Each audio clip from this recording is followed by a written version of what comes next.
अस्सलाम वालेकुम दोस्तों। उम्मीद है कि आप सब खैरियत से होंगे। अगर आपको हमारा कंटेंट पसंद आ रहा है तो हमारे चैनल को सब्सक्राइब करें और बेल आइकन को दबाना न भूलें ताकि आपको हमारी नई वीडियो की अपडेट सबसे पहले मिले। अपने दोस्तों और परिवार के साथ भी शेयर करें। जज़ाकल्लाहु खैर और हमें अपनी दुआओं में याद रखें। हज़रत मोहम्मद सल्लल्लाहु अलैहि वसल्लम की वफ़ात का वाक़िया इस्लामी इतिहास का सबसे दुखद और गहरे असर वाला पल था।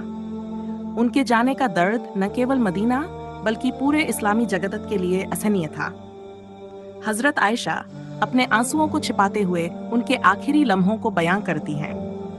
वो बताती हैं कि कैसे धीरे धीरे उनके जिस्म में कमजोरी बढ़ती गई। चेहरे पर वह नूर बरकरार था, लेकिन थकावट साफ नजर आ रही थी। हर कोई ये जानता था कि उनके प्यारे नबी अब इस दुनिया से रुखसत होने वाले हैं, लेकिन फिर भी कोई इस हकीकत को स्वीकार करने को तैयार नहीं था। वह सुबह जब नबी करीम सल्लल्लाहु अलैहि वसल्लम हजरत आयशा के घर में अपनी आखिरी सांसें ले रहे थे, मदीना के लिए मातम की सुबह थी। उनके चाहने वालों के दिलों में उदासी और आंखों में आंसू थे। हर कोई बेचैन था, ये सोचते हुए कि अब उनके प्यारे नबी उन्हें छोड़कर अल्लाह के पास जाने वाले हैं। हजरत बिलाल रजी अल्लाहु अन्हु, जो नबी सल्लल्लाहु अलैहि वसल्लम के लिए रोज अजान दिया करते थे, का दिल टूट गया था। जब उन्होंने अजान देने की कोशिश की, उनकी आवाज रुंधी हुई थी, जैसे गला भर आया हो। उनके लिए सोच पाना भी नामुमकिन था कि अब वो नबी का प्यारा चेहरा, उनकी मुस्कुराहट और उनकी मृदुल बातें सुनने को नहीं मिलेंगी।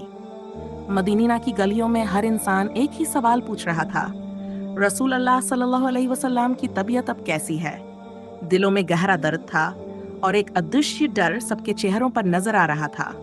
जब वह वक्त आया, हजरत आयशा रजी अल्लाहु अन्हा ने देखा कि रसूल अल्लाह सल्लल्लाहु अलैहि वसल्लम का हाथ धीरे से नीचे गिर गया और उनकी आत्मा अल्लाह के पास चली गई। ये दृश्य दिल को चीरने वाला था।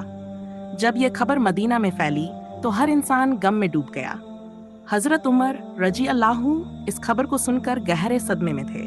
वह कहने लगे, जो कोई कहेगा कि रसूल अल्लाह सल्लल्लाहु अलैहि वसल्लम का इंतकाल हो गया है, मैं उसकी गर्दन उड़ा दूंगा। उनके लिए ये यकीन करना बहुत मुश्किल था। फिर हजरत अबू बकर रजी अल्लाहु अन्हु आए और नबी सल्लल्लाहु अलैहि वसल्लम के पास गए, उनके चेहरे को देखा और प्यार से चूमा।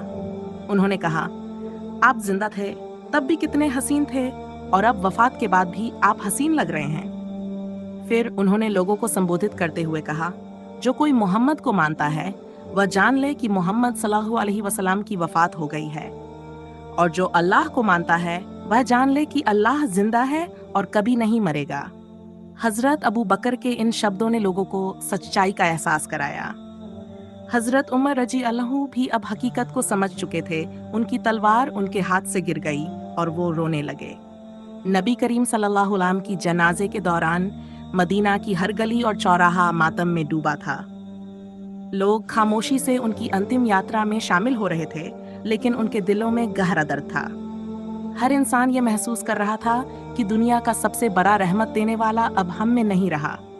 लोगों की आंखों में आंसू, दिल में गहरा सन्नाटा और दिमाग में सिर्फ एक ही ख्याल था कि नबी करीम सल्लल्लाहु अलैहि वसल्लम अब हमेशा के लिए अल्लाह के पास चले गए हैं। हर गली, हर कोना उनकी यादों से भरा हुआ था, लेकिन